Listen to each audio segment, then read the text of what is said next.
تعظیم نبی کا سنتے ہی جنہیں سوزش سی ہو جاتی ہے،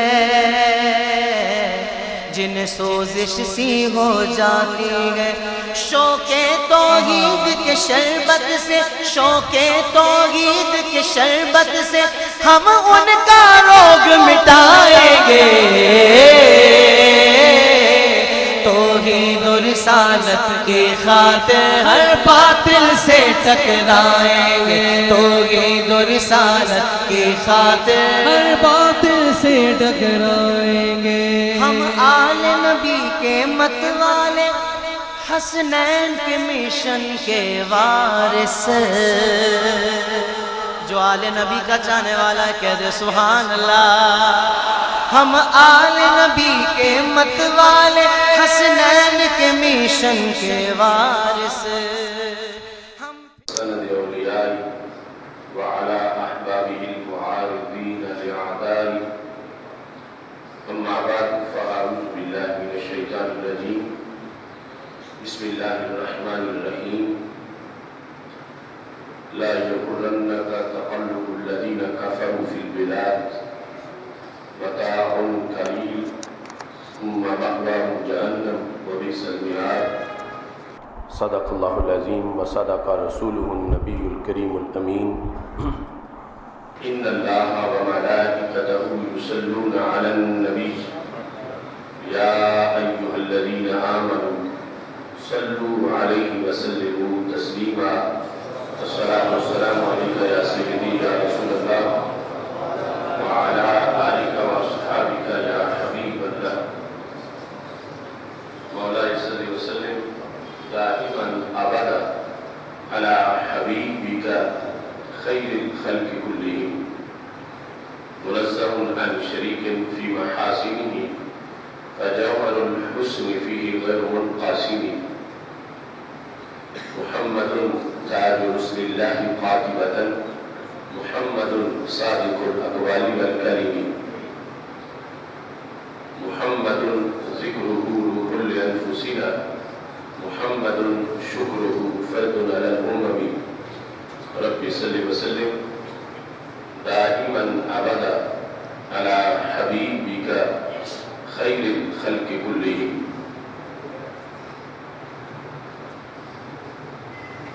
اللہ تبارک و تعالی جل جلالہ وعم نواله وأتم برهانه وعظم شانه وجل ذکرہ وعز اسمہ کی حمد و ثنا، اور حضور سرور کائنات مفخر موجودات زینت بزم کائنات دستگیر جہاں غمگسار زمان سید سربراہ حامی بے قسم قائد المرسلین خاتم النبیین احمد مجتبی جناب محمد مصطفیٰ صلی اللہ علیہ وآلہ وصحبہ وبارک وسلم کے دربار قربان میں ہدیہ درود و سلام عرض کرنے کے بعد، رب ذوالجلال کا کروڑوں بار شکر ہے کہ اس نے ہمیں ایک بار پھر ماہ رمضان المبارک کے روزے رکھنے کی توفیق عطا فرمائی۔ میری دعا ہے خالق کائنات جل جلالہ ہم سب کے روزے تراویح اعمال صالحہ اپنے دربار میں قبول فرمائے، خالق کائنات جل جلالہ ہمیں آئندہ سال بھی صحت و عافیت کے ساتھ اس مقدس مہینے کا استقبال کرنے کی توفیق عطا فرمائے، اور اس مقدس مہینے میں جو نیکی کی دولت ہم اکٹھی کر سکے، جو اعمال صالحہ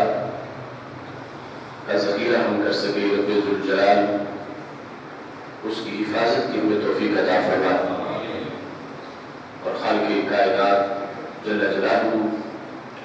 ہم سب کو شیطان کے حملوں سے محفوظ فرمائے۔ آج کا ہمارا موضوع ہے اسلام ہماری پہچان۔ میری دعا ہے خالق کائنات جل جلالہ اسلام کو ہر طرف غلبہ عطا فرمائے، اور رب ذوالجلال امت مسلمہ کو قسم کی سازشوں سے، ظلم و ستم سے محفوظ فرمائے۔ اس وقت امت مسلمہ نہایت ہی گمبھیر صورتحال سے دوچار ہے۔ فکری نظریاتی حملے بھی امت مسلمہ پہ چاروں طرف سے ہو رہے ہیں، اور آتش و آہن اور بارود کی بارش بھی ہو رہی ہے۔ ایسے میں ہمیں اپنے اسلام کی پہچان پر، اپنے اسلام کی عظمت پر، دین اسلام کی حقانیت پر مکمل یقین اور اعتماد ہے، اور ہم سب اس نظریے پر ہیں کہ اسی مقدس، معطر اور منور ضابطہ حیات پر ہم زندہ رہیں، اور کل قیامت کے دن اسی اسلام کے جھنڈے کے زیر سایہ ہمارا حشر ہو۔ جس وقت جو فکری اور نظریاتی حملے ہو رہے ہیں، اس کی بنیاد پر بہت سے لوگ للچائی ہوئی نگاہوں سے غیروں کی طرف دیکھتے ہیں، ان کی ظاہری ترقی، ان کے چال چلن، ان کی زندگی کے انداز، ان کے مادی اور مالی مراتب، ان کو دیکھ کر کئی لوگ پھسلنا شروع ہو جاتے ہیں۔ قرآن مجید برہان رشید چونکہ اللہ کا آخری کلام ہے اور انسانیت کے لیے رب کا دیا ہوا آخری لاہ عمل ہے، اس میں صرف اس وقت کے مسائل کا ہی حل نہیں ہے جب یہ نازل ہوا تھا، بلکہ قیامت تک کی جو صورتحال تھی، رب ذوالجلال نے اس کے پیش نظر اس میں آیات کا نزول کیا، اور ابھی ہماری ذمہ داری ہے کہ ہم ان آیات کو پڑھ کر آج کے حالات میں رہنمائی حاصل کریں، کیونکہ خالق کائنات جل جلالہ نے قرآن مجید کو صراط مستقیم کا داعی قرار دیا ہے کہ جب لوگ سیدھے رستے کو چھوڑ کر دائیں بائیں بھٹکنا چاہتے ہیں تو ہمارے آقا صلی اللہ علیہ وسلم ارشاد فرماتے ہیں کہ قرآن کہتا ہے استقیموا ولا تتعوجوا، سیدھے چلو، ٹیڑھے مت ہونا۔ صراط مستقیم پر پابندی کروانے کے لیے خالق کائنات جل جلالہ نے قیامت تک کے لیے ہمیں یہ کتاب حکمت، مرشد اور رہنما کی شکل میں عطا فرمائی ہے۔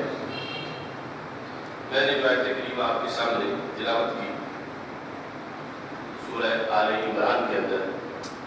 خالق کائنات جل جلالہ نے قیامت تک کے مسلمانوں کو خطاب کرتے ہوئے یہ ارشاد فرمایا، لا یغرنک، اے سننے والے تجھے دھوکہ نہ دے، تقلب الذین کفروا فی البلاد، کافروں کا شہروں کے اندر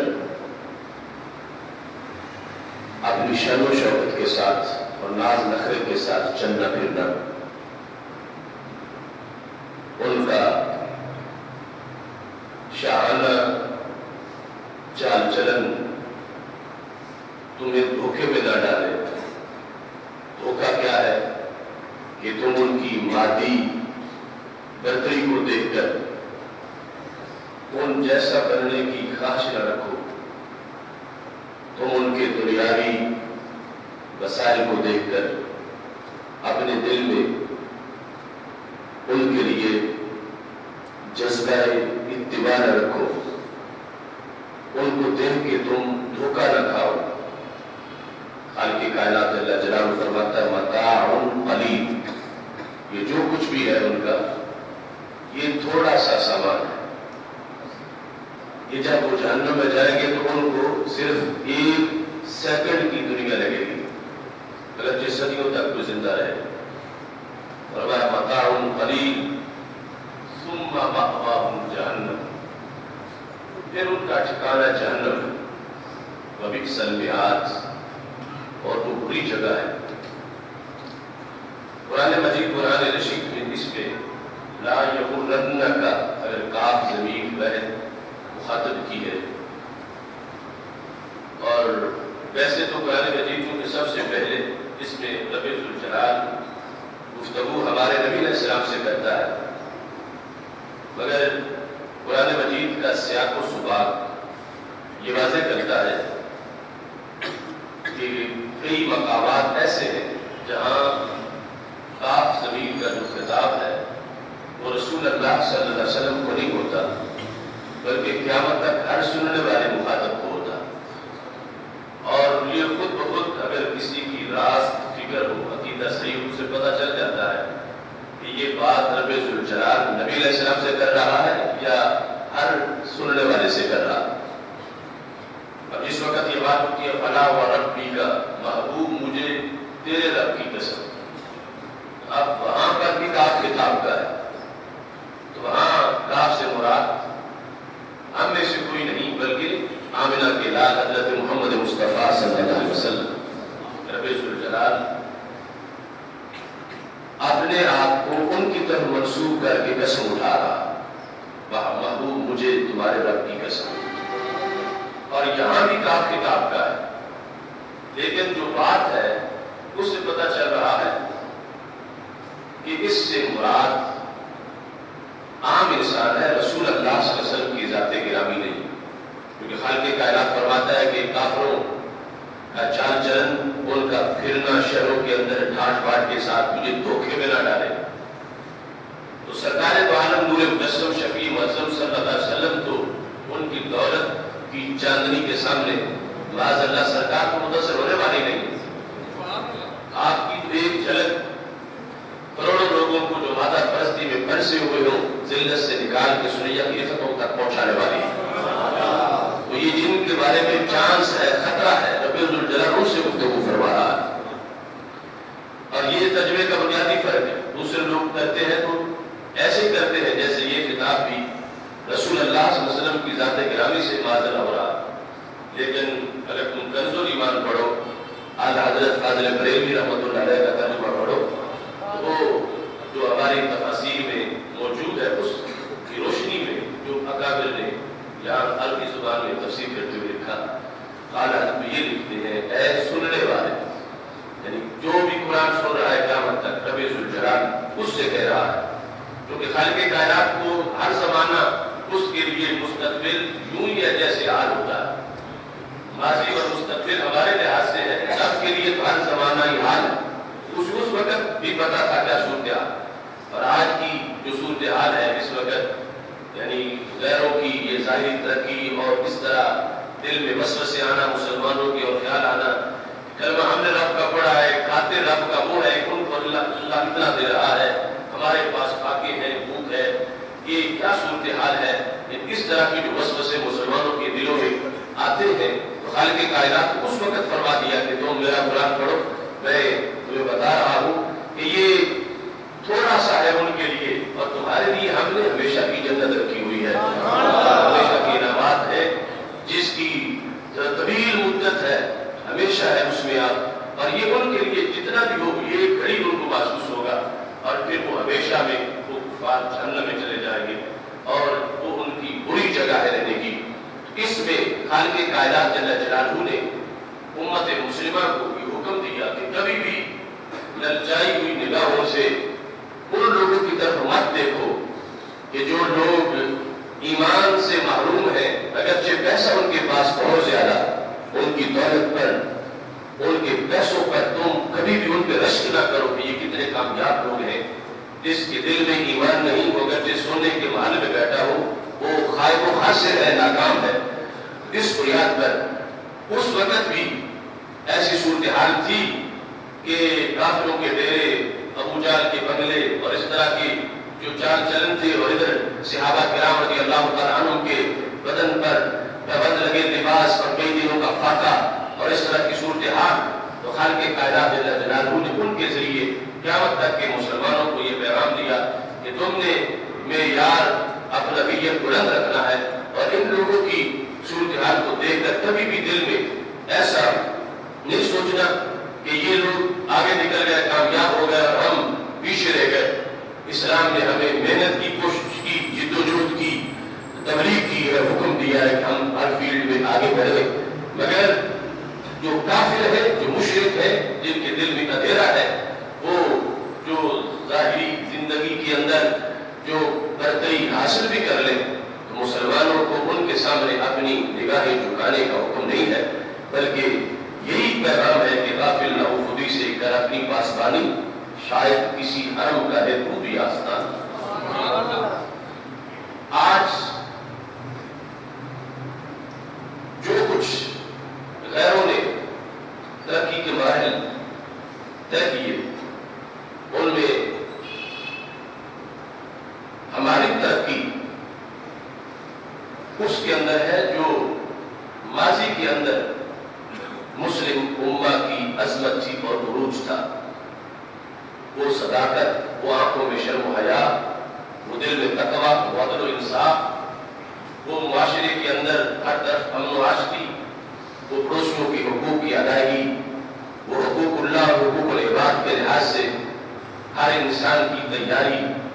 ویسی سوسائٹی کی جس میں چلنے پھرنے والے صدیق و عمر، عثمان و علی، طلحہ و زبیر، سعد و سعید رضی اللہ تعالیٰ عنہ جیسے ماحول کے لوگ ہوں، یا پھر بعد میں جس وقت تابعین کا زہد، مرتبہ تابعین کا تقویٰ، اور پھر جنید و یزید کی داستانیں، یہ ہمارے لیے پیغام ہے کہ خالق کائنات جل جلالہ نے اس امت کو جو عروج عطا فرمایا ہے، وہ عروج اور اس کے ضابطے ہمارے لیے طے شدہ ہے، اور ان کو ہم پیش نظر رکھ کے آج بھی عروج حاصل کر سکتے ہیں، اور وہی معیار ہے عروج کا۔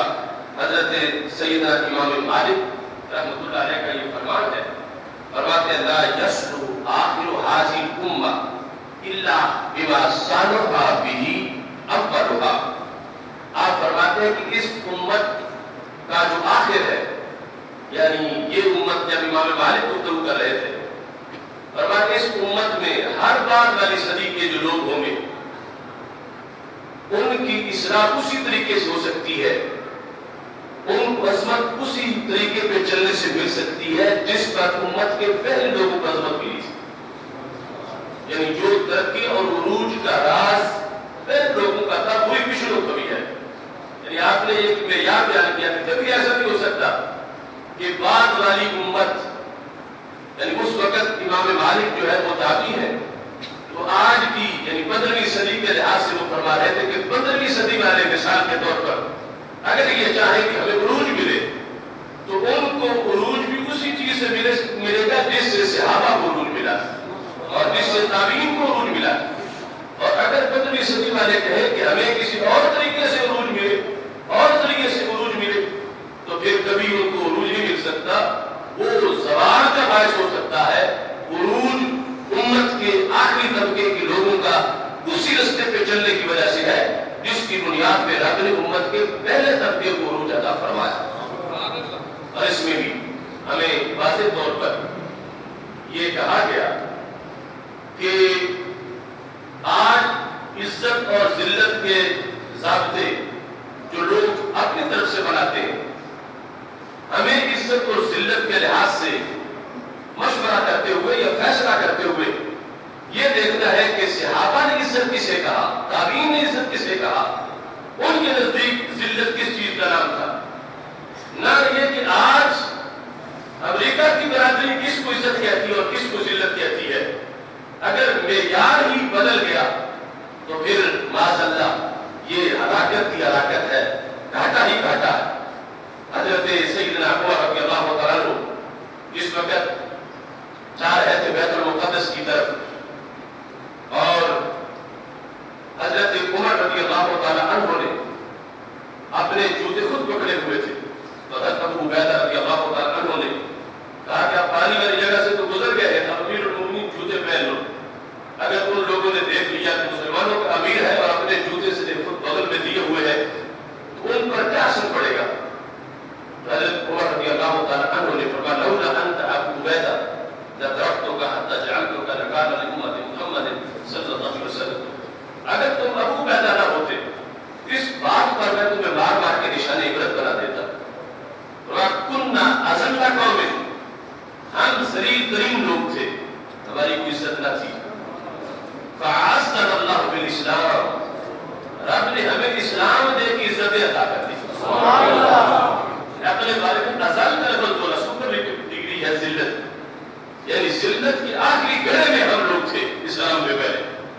سے عزت چھین لے گا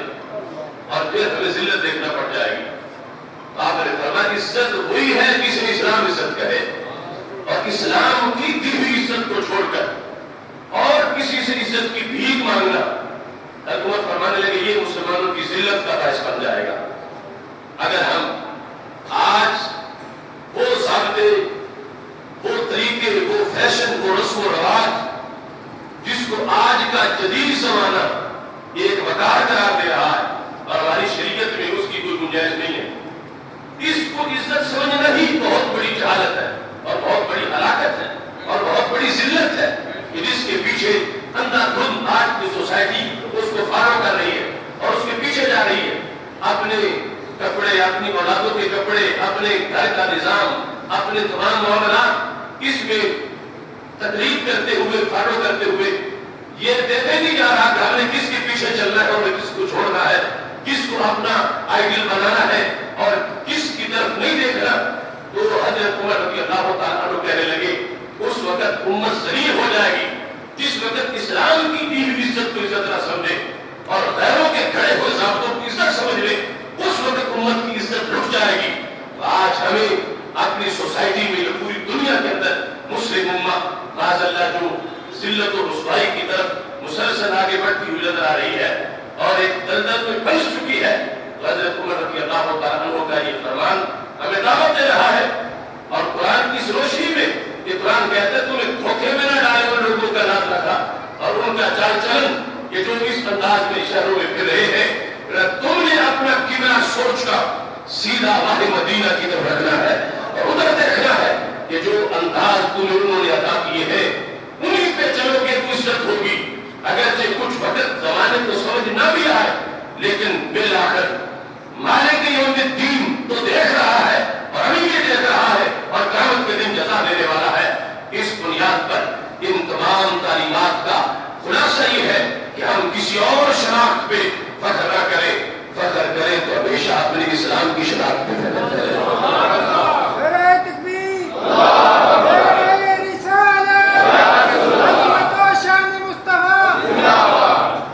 جس شناخت کا اندرونی محاذ پہ ہمارا تعارف اہل سنت ہے اور مختلف مذاہب جو بیرونی ہے ان کے مقابلے میں ہمارا تعارف اسلام ہے. حضرت سلمان فارسی رضی اللہ تعالیٰ عنہ ان سے جس وقت ان کا تعارف پوچھا جا رہا تھا کیونکہ بہت لمبے چوڑے مراحل کے بعد فارس سے چلے اور نبی اکرم صلی اللہ علیہ وسلم کی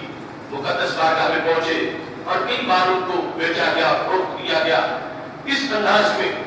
حضرت سلمان فارسی رضی اللہ تعالیٰ عنہ جس وقت مشرف اسلام ہوئے, بعد میں کسی نے ان سے پوچھا کہ سلمان تمہارا نسب کیا ہے, تمہیں سلمان بن آگے اس کا بیٹا کہیں, تم کون ہو, تمہاری شناخت کیا ہے, پہچان کیا ہے. حضرت سلمان فارسی رضی اللہ تعالیٰ عنہ نے جواب دیا انعم اللہ علیہ بالاسلام, رب نے مجھ پر انعام کیا ہے کہ مجھے مسلمان بنا دیا ہے اور اسلام سے رب ذوالجلال نے مجھ پہ انعام کیا ہے. تو پھر میں کون ہوں, کہنے لگے فانا سلمان بن الاسلام, کہ میں سلمان بن اسلام ہوں, میں اسلام کا بیٹا, اسلام میری پہچان ہے, میرا نسب یہ ہے انا سلمان بن الاسلام, میں سلمان بن اسلام ہوں. حضرت عمر رضی اللہ تعالیٰ عنہ سے کسی نے ذکر کیا کہ سلمان فارسی کو اپنا یہ تعارف بتا رہے ہیں انا سلمان بن الاسلام,